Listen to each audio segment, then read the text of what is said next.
ഇന്ന് ഞായറാഴ്ച. ഇന്നത്തെ യാത്ര അത് കസിൻ്റെ ഹൗസ് വാമിങ്ങിനായി കേട്ടോ. അതും നാട്ടിൽ നിന്ന് KSRTC ബസ്സിൽ കയറിയ ഉടനെ തോളിൽ കിടന്നുറങ്ങിയ എൻ്റെ ചോട്ടാകൾ.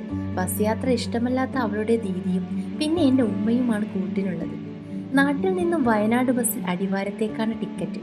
കൂടെ വരാൻ വലിയ തിരക്ക് കാരണം കൂടെ വരാൻ കഴിയാത്ത ഇവരുടെ ഫാദർ, അതായത് എൻ്റെ കെട്ടിയവൻ, ബസ്സിൽ കയറ്റിവിട്ടത് കൊണ്ട് മറന്നുപോയ ബസ് യാത്ര വീണ്ടും ആസ്വദിച്ചു ഞാൻ. അതും അടിവാരത്തേക്കാണ് യാത്ര. ബസ്സിൽ യാത്രക്കാരൊക്കെ ഇരിക്കുന്നത് കൊണ്ട് യാത്ര കൂടുതൽ കംഫർട്ടബിൾ ആയിരുന്നു. അടിവാരം എത്തി ബസ്സിൽ നിന്നിറങ്ങിയപ്പോൾ അടുത്തത് ടെക്സ്റ്റൈൽസിലോട്ടാണ്. ഹൗസ് വാമിങ്ങിന് ഗിഫ്റ്റ് വാങ്ങാൻ എന്താ ടെക്സ്റ്റൈൽസിൽ കാര്യമെന്നല്ലേ. ഹൗസ് വാമിംഗ് ആയതുകൊണ്ട് ഒത്തിരി പാത്രങ്ങൾ കിട്ടാൻ സാധ്യതയുള്ളതിനാൽ ഒന്ന് മാറ്റിപ്പിടിച്ചു. ഒരു കംഫർട്ടർ ബെഡ് സെറ്റ് ഉദ്ദേശിച്ച എനിക്ക് അടിവാരത്ത് അത് ലഭ്യമല്ലാത്തതിനാൽ ഒരു കിറ്റെക്സ് കോട്ടൺ ബെഡ്ഷീറ്റ് വാങ്ങി പോരേണ്ടി വന്നു. ഉദ്ദേശിച്ച സാധനമല്ലെങ്കിലും അധികം തിരയാതെ തന്നെ സാധനം കിട്ടി.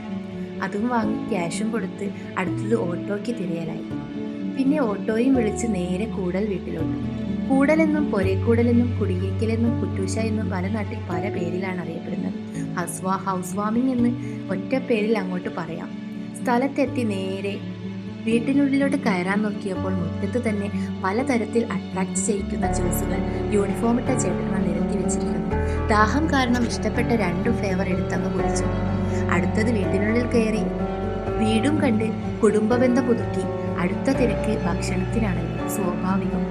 ആക്രാന്തത്തോടെ അടിപൊളി ടേസ്റ്റുള്ള ബിരിയാണി ആസ്വദിച്ച് കഴിച്ചു. ശേഷം എന്തോ ഒരു കുറവുണ്ടായിരുന്നു. അതാ എന്നെ മാടി വിളിക്കുന്നു. മധുരം അത് മസ്റ്റാണല്ലോ.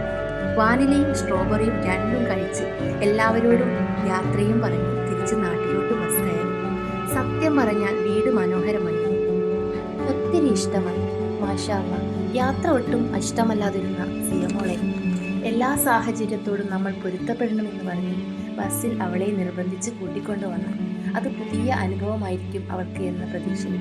കാരണം ജീവിതത്തിലെല്ലാം നമ്മൾ അറിയണ്ടേ, വിധമല്ലേ, സാഹചര്യങ്ങൾ പലതുമാവാലോ. കണ്ടില്ലേ എൻ്റെ ക്യൂട്ടി പൈ യാത്ര ഒത്തിരി ആസ്വദിക്കുന്നത്.